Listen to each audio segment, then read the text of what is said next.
Hello students, कल हमने एक थ्योरम की थी मोनोटोन कन्वर्जेंस थ्योरम। वो थ्योरम का स्टेटमेंट क्या था कि every increasing sequence plus bounded is always continuous, और लिमिट उसकी क्या होगी, उसकी सुप्रीमम होगी। क्या थी? एवरी इंक्रीजिंग प्लस बाउंडेड, ये क्या होती है? कन्वर्जेंट। आई ना बात सुनने? अदरवाइज क्या होगा? Decreasing plus bounded is equal to convergent, implies convergent, है ना। और यहाँ पे जो इसकी लिमिट होगी वो सुप्रीमम होगी, और डिक्रीजिंग वाले में उसकी जो लिमिट है वो इन्फीमम होगी। आज हम इसके ऊपर एक्सरसाइज और एग्जांपल्स करेंगे। तो मैं आज एग्जांपल ले रहा हूँ एक सीक्वेंस का। Let x n be a sequence जिसका nth टर्म जो है वो दे रखा है हमें 2n-7 divide by 3n plus 2 n belong to natural number. ये हमें सीक्वेंस दे रखी है, हमें कुछ नहीं पता कि ये कहाँ कन्वर्ज कर रही है, क्या होगा क्या नहीं इसका। हमें इसके कन्वर्जेंस के बारे में पूछा है कि आप एनालिसिस करके बताइए कि ये सीक्वेंस की नेचर क्या है, कन्वर्जेंट है, डाइवर्जेंट है। सॉरी, मैंने आपको बताया नहीं डाइवर्जेंट सीक्वेंस क्या होती है। कन्वर्जेंट तो कोई फिक्स उसकी लिमिट हो, यानी कि फाइनाइट लिमिट की कोई भी सीक्वेंस क्या होती है? कन्वर्जेंट होती है। और डाइवर्जेंट क्या होती है? जो सीक्वेंस कन्वर्जेंट नहीं हो। तो दो पॉसिबिलिटी होगी, एक तो लिमिट इज इनफाइनाइट,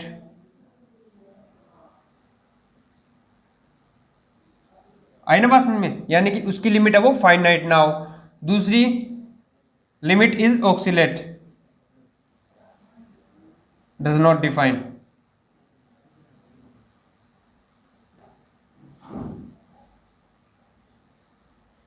यानी कि उसकी लिमिट है ना वो दो आ रही हो, जैसे -1 की पावर n थी, उसकी लिमिट क्या आ रही थी? 1 भी आ रही थी, -1 भी आ रही थी, 1 भी -1, यानी कि लिमिट पॉइंट बोलते हैं उनको। तो अगर किसी सीक्वेंस की यूनिक लिमिट नहीं है तो वो सीक्वेंस हमारी क्या कहलाएगी? डाइवर्जेंट सीक्वेंस, या फिर इसकी ऑक्सिलेट सीक्वेंस बोलते हैं इनको, यानी कि दोलन कर रही है हमारी सीक्वेंस, एक बार कभी 1 की तरफ एक बार -1 की तरफ एक बार, तो उस केस में हमारी सीक्वेंस क्या हो जाती है? डाइवर्जेंट। तो आज हम इस सीक्वेंस के नेचर की बात करेंगे। तो देखो, पहली टर्म इसकी क्या होगी? n is equal to 1 put करो। n is equal to 1 put करोगे तो यहाँ पे क्या आ गया? ऊपर -5 और नीचे क्या आ गया? +5। तो पहली टर्म हमारी है -1। Next n is equal to 2 put करो। n is equal to 2 put करोगे तो 4 - 7 is equal to -3 divide by 6 + 2 8 हो गया, यानी कि -3 आया था ना ऊपर, 3/8। Next n is equal to 3, 6 - 7 -1, और यहाँ पे 9 + 2 11। नेक्स्ट ऊपर क्या आएगा? n is equal to 4 put करो, 8 - 7 1, और यहाँ पे 12 + 2 14, और ये टर्म्स ऐसे चलती जा रही है। तो यहाँ से आप क्या देख पा रहे हो? हमारी सीक्वेंस है वो बढ़ रही है, बढ़ रही है, बढ़ रही है, बढ़ रही है, टर्म बाय टर्म क्या है? इंक्रीज हो रही है। तो ये सीक्वेंस हमारे इंक्रीजिंग है, लेकिन इसको हम प्रूव करेंगे। तो देखो, इंक्रीजिंग दिखाने के 3 मेथड हम यूज कर सकते हैं। तो पहला मेथड जो है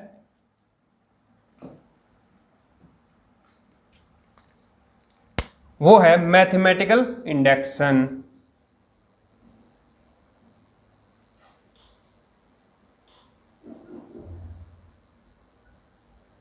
मैथमेटिकल इंडेक्शन। नेक्स्ट दूसरा, अगर हमारी सीक्वेंस इंक्रीजिंग है, इसका मतलब xn is less than equal to, monotonically मतलब कोई भी टर्म इक्वल आ रही है तो इक्वलिटी भी लग सकती है, xn+1, यानी कि आप दिखा दो, ये टर्म इसमें से घटा दो, यानी कि xn+1 - xn is greater than equal to. अगर ऐसा दिखा दिया तब भी आप क्या बोलोगे, हमारी सीक्वेंस वो क्या है, इंक्रीजिंग सीक्वेंस है। तीसरी बात, आप इसका डिवाइड कर दो या फिर इसका डिवाइड कर दो, यानी कि xn is less then xn plus 1, मतलब इसका आप डिवाइड कर दो xn बाय xn प्लस 1, ये दिखा दो आप लेस देन 1 है, तो भी हमारा क्या बन जाएगा, काम बन जाएगा for increasing. These 3 test are for किसके लिए, इंक्रीजिंग सीक्वेंस के लिए। इसका मतलब xn इज इंक्रीजिंग।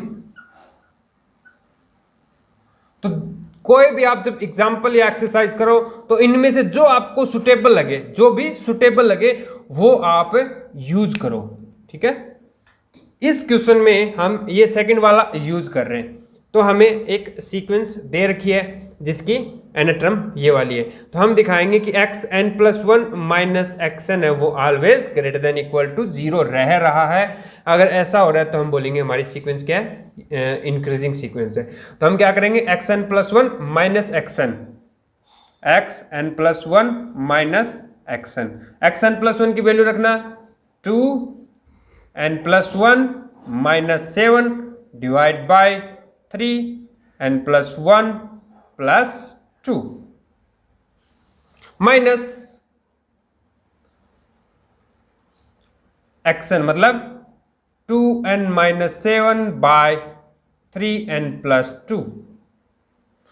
इसको सोल्व करो, ये क्या होगा, 2n प्लस 2 माइनस 7 यानी कि 2n minus 5, 2n minus 5 divide by 3n plus 3 मतलब 3n plus 5, 3n plus 5 minus 2n minus 7 by 3n plus 2। LCM ले लो, तो एलसीएम लोगे तो इससे मल्टीप्लाई होगा, यानी 2n minus 5 into 3n plus 2 minus 2n minus 7 into 3n plus 5, 3n plus 5 और डिवाइड में इनका product, it means 3n plus 5 and 3n plus 2। Next, इसको आप सिंप्लीफाई करो, इसकी टर्म्स खोल के लिख लो, यानी कि 3n और 2n और 3n मल्टीप्लाई होगा तो 6n स्क्वायर, ये 2n है इससे मल्टीप्लाई होगा तो कितना होगा 4n, और ये इससे यानी कि 4n और माइनस 5 है 3 से मल्टीप्लाई होगा तो माइनस 15n, और माइनस 5 2 से होगा तो minus 10। Next, minus 2n 6n से 3n से होगा तो 6n स्क्वायर, और 2n 5 से होगा तो प्लस 10n, और ये इससे होगा तो माइनस 21n, और ये हो गया माइनस 35। डिवाइड में 3n प्लस 5 और इंटू 3n प्लस 2। नेक्स्ट, ये नेगेटिव साइन है, ठीक है, ये सबके साइन क्या हो जाएंगे, नेगेटिव, यानी कि ये नेगेटिव हो गया, सॉरी अपोजिट साइन हो जाएंगे, ये हो जाएगा नेगेटिव, ये पॉजिटिव, ये पॉजिटिव। तो नेक्स्ट क्या आएगा, 6n से 6n गया,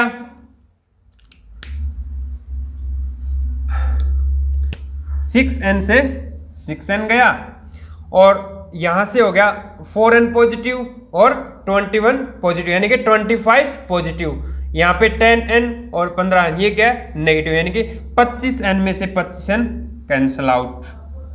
ऊपर कितना बचा, 35 माइनस 10 यानी कि 25, और डिवाइड में हमारा नंबर यानी कि 3n plus 5 into 3n plus 2।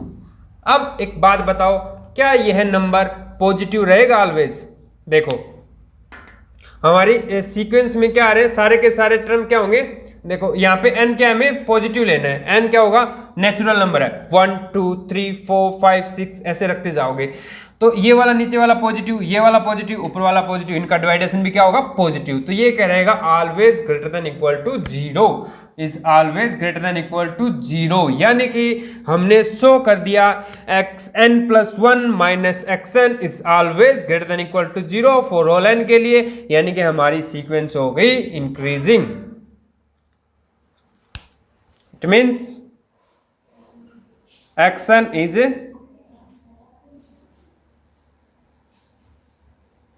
Increasing. Next हमें क्या दिखाना है, हमारी सीक्वेंस है वो बाउंडेड होनी चाहिए। क्या बाउंडेड होनी चाहिए। तो बाउंडेड के लिए देखो क्या करेंगे, बाउंडेड के लिए हम इसमें थोड़ा सा सिंप्लीफिकेशन करेंगे। ऊपर भी आप 3n+2 बना लो। 3n+2 बनाने के लिए हम क्या करेंगे, इसमें एक ऐड कर दो और एक n घटा दो, यानी कि 3n माइनस n, 2n हो गया। 7 को आप बनाओ 2 माइनस 7 को, तो आप क्या करोगे +2 ऐड कर दो और 2 घटा दो, यानी कि +2 माइनस 2 घटाओगे तो वो क्या हो जाएगा 9 और डिवाइड बाय 3n+2। तो इसको लिख सकते हो आप 3n+2 minus n+9 divide by 3n+2 divide by 3n+2। इसका मतलब 1 minus n+9 bye 3n+2।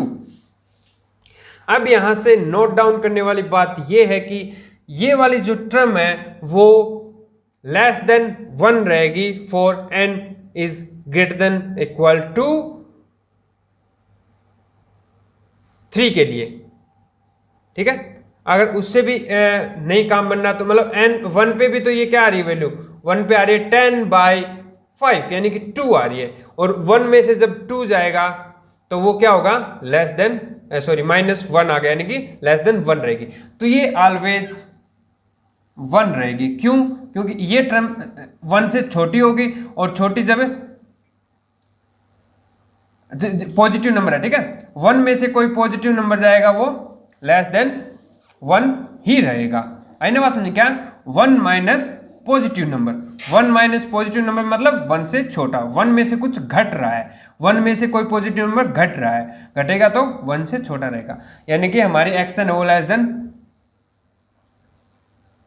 Is less than equal to 1 for all n belong to natural number. इसका मतलब एक्शन इज बाउंडेड। तो हमने क्या प्रूव कर दिया कि हमारी जो सीक्वेंस है वो मोनोटोन, इंक्रीजिंग प्लस बाउंडेड है। Then by monotone convergence theorem